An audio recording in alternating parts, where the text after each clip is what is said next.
नमस्कार दोस्तों, आपका स्वागत है भारत के एक ऐसे पवित्र और अविश्वसनीय धाम में जहां प्रकृति की भव्यता, आस्था की पराकाष्ठा और ब्रह्मांडीय ऊर्जा की सीमाएं एक दूसरे में विलीन हो जाती हैं। एक ऐसा मंदिर जो सिर्फ पत्थरों और मूर्तियों का ढांचा नहीं है, बल्कि सदियों से अनसुलझे रहस्यों और आध्यात्मिक चमत्कारों का साक्षी है। हम बात कर रहे हैं केदारनाथ ज्योतिर्लिंग मंदिर की। उत्तराखंड के रुद्रप्रयाग जिले में गढ़वाल हिमालय की गोद में स्थित यह धाम सिर्फ 12 ज्योतिर्लिंगों में से एक नहीं, बल्कि शिव की उस अद्भुत शक्ति और तपस्या का प्रतीक है जिसने हमें अटूट विश्वास और प्रकृति के प्रति समर्पण सिखाया। क्या आपने कभी सोचा है कि केदारनाथ मंदिर को कठोर हिमालय का हृदय क्यों कहा जाता है? क्यों यह मंदिर सदियों से इतनी भीषण प्राकृतिक आपदाओं का सामना करने के बाद भी अड़िग खड़ा है? और क्या हो अगर मैं कहूँ कि इस मंदिर में ऐसी गुप्त बातें छिपी हैं जिनका संबंध सीधे हमारे प्राचीन ज्ञान, भूवैज्ञानिक चमत्कारों और यहाँ तक कि अंतरिक्ष की ऊर्जा से भी है। आज हम केदारनाथ मंदिर के हर कोने से, उसके इतिहास की परतों से और उसकी हर दीवार में छुपे उन अनकही रहस्यों को बाहर निकालेंगे जो आपको सोचने पर मजबूर कर देंगे। तैयार हो जाइए एक ऐसी अविस्मरणीय यात्रा के लिए जो आपकी आंखें खोल देगी और आपको भारत की प्राचीन विरासत पर गर्व महसूस कराएगी। तो चलिए सबसे पहले समझते हैं केदारनाथ का अर्थ और इसका महत्व। केदार शब्द का अर्थ है खेत या दलदली भूमि। पौराणिक कथाओं के अनुसार भगवान शिव ने इस स्थान पर केदार नामक राजा के अनुरोध पर निवास किया था और यह क्षेत्र उनकी तपस्या का क्षेत्र बन गया। इस ज्योतिर्लिंग के पीछे एक बहुत ही महत्वपूर्ण पौराणिक कथा है जो महाभारत काल से जुड़ी है। कुरुक्षेत्र में युद्ध के बाद पांडवों को अपने सगे संबंधियों की हत्या, गोत्र हत्या और ब्रह्म हत्या का पाप लगा था। इस पाप से मुक्ति पाने के लिए वे भगवान शिव का आशीर्वाद प्राप्त करना चाहते थे। शिव पांडवों के पाप से क्रोधित थे और वे उन्हें दर्शन नहीं देना चाहते थे। शिव ने एक बैल यानी नंदी का रूप धारण कर लिया और हिमालय की पहाड़ियों में छिप गए। पांडवों ने उन्हें पहचान लिया और उनका पीछा किया। भीम ने अपनी विशाल काया के कारण दो पहाड़ों पर पैर रखकर बैल को रास्ता रोकने की कोशिश की, लेकिन बैल रूपी शिव भूमि में समाने लगे। भीम ने बैल की पीठ पकड़ ली। बैल का मुख नेपाल में पशुपतिनाथ के रूप में प्रकट हुआ, भुजाएं तुंगनाथ में, नाभि भी मध्य महेश्वर में, जटाएं रुद्रनाथ में और पीठ का ऊपरी भाग यानी कुबड़ केदारनाथ में प्रकट हुआ। पांडवों ने केदारनाथ में इसी ज्योतिर्लिंग की स्थापना की और उसकी पूजा की, जिससे उन्हें पापों से मुक्ति मिली। तभी से यह स्थान केदारनाथ ज्योतिर्लिंग के नाम से जाना जाता है और पंच केदारों में से एक है। यह कथा हमें न केवल पश्चाताप और क्षमा के महत्व को सिखाती है, बल्कि यह भी दर्शाती है कि भगवान शिव अपने भक्तों की अटूट भक्ति से प्रसन्न होकर उन्हें किसी भी रूप में दर्शन दे सकते हैं। यह मंदिर समुद्र तल से 3583 मीटर की ऊंचाई पर स्थित है, लेकिन इसके पीछे की कथा और रहस्य हजारों साल पुरानी है। केदारनाथ मंदिर का इतिहास अत्यंत प्राचीन है। इसका उल्लेख स्कंद पुराण और अन्य धर्म ग्रंथों में मिलता है। यह माना जाता है कि मंदिर का प्रारंभिक निर्माण पांडवों द्वारा किया गया था। वर्तमान मंदिर का निर्माण 8वीं शताब्दी ईस्वी में आदि शंकराचार्य द्वारा किया गया था। शंकराचार्य ने 4 धामों की स्थापना की और इस मंदिर का जीर्णोद्धार कर इसे फिर से जीवित किया। यहाँ पर आदि शंकराचार्य ने अपने नश्वर शरीर का त्याग कर समाधि ली थी। इसके बाद विभिन्न शासकों, विशेषकर मालवा के परमार वंश और मराठाओं ने इस मंदिर के रखरखाव और विकास में योगदान दिया। यह मंदिर उन चंद मंदिरों में से है जो अपनी प्राचीनता और भव्यता को आज भी बनाए हुए है, भले ही उसे कई प्राकृतिक आपदाओं का सामना करना पड़ा हो। ये मंदिर 6वीं से 8वीं शताब्दी के बीच बनाया गया माना जाता है। मंदिर पूरी तरह से काठक शैली में पत्थरों को बिना सीमेंट के जोड़े बनाया गया है। केदारनाथ मंदिर सिर्फ अपनी पौराणिक कहानियों के लिए नहीं, बल्कि अपनी अविश्वसनीय वास्तुकला और मौसम प्रूफ इंजीनियरिंग के लिए भी जाना जाता है। यह हिमालय की सबसे ऊंची चोटियों में से एक पर स्थित है, जहां मौसम अत्यंत कठोर होता है। मंदिर का निर्माण विशाल ग्रे पत्थरों से किया गया है, जिन्हें इतनी सटीकता से तराशा गया है कि उन्हें जोड़ने के लिए किसी भी सीमेंट या मोर्टार का उपयोग नहीं किया गया। यह पत्थर एक दूसरे में इतने कसकर जुड़े हुए हैं कि यह सदियों से भूकंपों, भूस्खलन और भीषण बर्फबारी का सामना करते रहे हैं।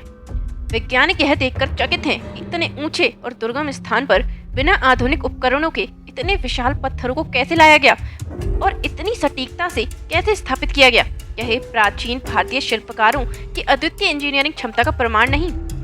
2013 एक ऐसा साल जिसने केदारनाथ को आंसुओं में डुबो दिया। जून की उस रात भारी बारिश और ग्लेशियर के टूटने से मंदाकिनी नदी उफान पर थी। पूरा कस्बा बर्बाद हो गया, हजारों लोग मारे गए, लेकिन उस समय एक चमत्कार हुआ। केदारनाथ मंदिर ने 2013 की भीषण बाढ़ और भूस्खलन सहित कई प्राकृतिक आपदाओं का सामना किया है। 2013 की आपदा में मंदिर के आसपास का पूरा क्षेत्र तबाह हो गया था, लेकिन मंदिर लगभग अड़े खड़ा रहा। इसका एक रहस्य मंदिर के पीछे स्थित एक विशालकाय चट्टान, जिसे कुछ लोग भीमशिला कहते हैं, को माना जाता है। विशेषज्ञों का मानना है कि यह चट्टान एक ढाल के रूप में कार्य करती है, जिसने मंदिर को विनाशकारी जलधारा और मलबे से बचाया। लेकिन क्या यह सिर्फ एक संयोग था, या प्राचीन मंदिर निर्माताओं को यह विशेष स्थान और इसकी भूगर्भीय विशेषताओं का गहन ज्ञान था, जिसके कारण उन्होंने मंदिर को ऐसे स्थान पर बनाया जहां वे प्राकृतिक आपदाओं का सामना कर सके? यह प्रश्न आज भी वैज्ञानिकों और भक्तों दोनों को सोचने पर मजबूर करता है। केदारनाथ मंदिर में भगवान शिव के वाहन नंदी की मूर्ति आमतौर पर शिवलिंग के सामने मुख करके बैठती है, लेकिन केदारनाथ में नंदी मंदिर के बाहर मुख्य द्वार से कुछ दूरी पर स्थित है और उनका मुख मंदिर की ओर नहीं है। इस अनोखी स्थिति के पीछे कई मान्यताएं हैं। कुछ का मानना है कि नंदी मंदिर को आने वाली आपदाओं से बचाते हैं। वे पहाड़ों की ओर मुख करके आने वाले खतरों पर नजर रखते हैं। वहीं कुछ अन्य लोग इसे मंदिर के बदलते स्वरूप या ऐतिहासिक पुनर्व्यास से जोड़ते हैं। यह रहस्य आज भी भक्तों और शोधकर्ताओं के बीच चर्चा का विषय है, जो मंदिर के गहरे आध्यात्मिक और सुरक्षात्मक पहलुओं को उजागर करता है। केदारनाथ मंदिर जितना बाहर से भव्य है और दृढ़ है, उतना ही भीतर से रहस्यमय। इसके हर कोने में कुछ अनकही कहानियां और अनसुलझे प्रश्न छिपे हैं। मंदिर का गर्भगृह अपेक्षाकृत छोटा है और इसमें एक पिरामिड के आकार का विशाल अनियमित चट्टान जैसा शिवलिंग स्थित है, जो भगवान शिव के बैल रूप की पीठ का प्रतीक है। भक्त शिवलिंग के बहुत करीब जाकर पूजा कर सकते हैं। इस ज्योतिर्लिंग को छूने पर एक विशेष प्रकार की ऊर्जा और शीतलता का अनुभव होता है। कई भक्तों ने बताया है कि उन्हें शिवलिंग को छूने पर शरीर में एक तीव्र आध्यात्मिक प्रभाव और शांति महसूस होती है। केदारनाथ मंदिर साल में लगभग 6 महीने अक्टूबर, नवंबर से अप्रैल, मई तक बंद रहता है, क्योंकि सर्दियों में भारी बर्फबारी के कारण यह क्षेत्र दुर्गम हो जाता है। मंदिर बंद होने से पहले मुख्य पुजारी ज्योतिर्लिंग के चारों ओर एक दीपक जलाते हैं और इसे बिना बुझाए छोड़ देते हैं। सबसे बड़ा रहस्य यह है कि जब 6 महीने बाद मंदिर के कपाट खोले जाते हैं, तो वह दीपक आज भी जलता हुआ मिलता है। कैसे एक दीपक इतनी लंबी अवधि तक बिना किसी मानवीय हस्तक्षेप के भीषण ठंड और हवाओं में भी जलता रहता है, यह विज्ञान के लिए बड़ा रहस्य है। क्या यह कोई विशेष तेल या बाती का प्रभाव है, या मंदिर के भीतर की कोई अज्ञात ऊर्जा जो इसे जलता रखती है? यह चमत्कार भक्तों की आस्था को और भी मजबूत करता है।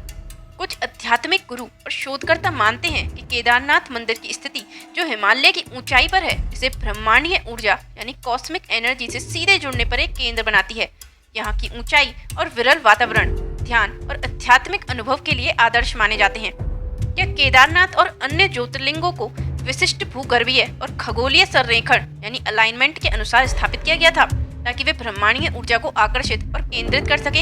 यह एक ऐसा विचार है जो प्राचीन ज्ञान और आधुनिक ब्रह्मांड विज्ञान के बीच एक पुल बनाने का प्रयास करता है। 2013 की विनाशकारी बाढ़ ने केदारनाथ को लगभग पूरी तरह से नष्ट कर दिया था। हजारों जानें गईं और पूरा धाम मलबे में तब्दील हो गया था। लेकिन इस भयंकर आपदा के बीच भी केदारनाथ मंदिर लगभग अछूता रहा। जैसा कि हमने पहले भी बात की, मंदिर के पीछे एक विशालकाय चट्टान, जिसे भीमशिला कहा जाता है, ने एक ढाल के रूप में कार्य किया। यह चट्टान पानी के तेज बहाव और मलबे को 2 भागों में विभाजित कर मंदिर के दोनों ओर से निकाल दिया, जिससे मंदिर पर सीधा प्रभाव नहीं पड़ा। यह घटना केवल एक भूवैज्ञानिक संयोग नहीं, बल्कि लाखों भक्तों के लिए भगवान शिव के आशीर्वाद और मंदिर की दिव्य शक्ति का प्रत्यक्ष प्रमाण बन गई। यह हमें प्रकृति की शक्ति के सामने मानवता की विनम्रता और अटूट आस्था की दृढ़ता सिखाती है। दोस्तों, केदारनाथ ज्योतिर्लिंग मंदिर एक धार्मिक स्थल नहीं, यह एक ऐसा केंद्र है जहां आस्था, विज्ञान और प्रेरणा तीनों एक दूसरे से जुड़ते हैं। मंदिर का निर्माण, इसकी पत्थरों को जोड़ने की विधि और इसकी भूगर्भीय स्थिति का ज्ञान प्राचीन भारतीय शिल्पकारों, इंजीनियरों और ऋषियों की अविश्वसनीय जानकारी का प्रमाण है। उन्होंने बिना आधुनिक उपकरणों के इतनी ऊंचाई पर ऐसी भव्य और दृढ़ संरचना कैसे बनाई, यह आज भी हमें चकित करता है।